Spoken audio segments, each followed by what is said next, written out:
آمن الرسول بما أنزل إليه من ربه والمؤمنون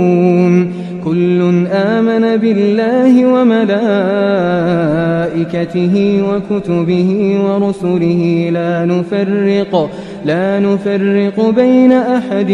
من رسله وقالوا سمعنا وأطعنا غفرانك ربنا وإليك المصير. لا يكلف الله نفسا إلا وسعها لها ما كسبت وعليها ما اكتسبت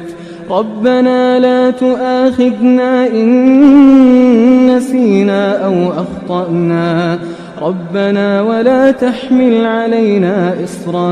كما حملته على الذين من قبلنا ربنا ولا تحملنا ما لا طاقة لنا به واعف عنا واغفر لنا وارحمنا أنت مولانا فانصرنا على القوم الكافرين.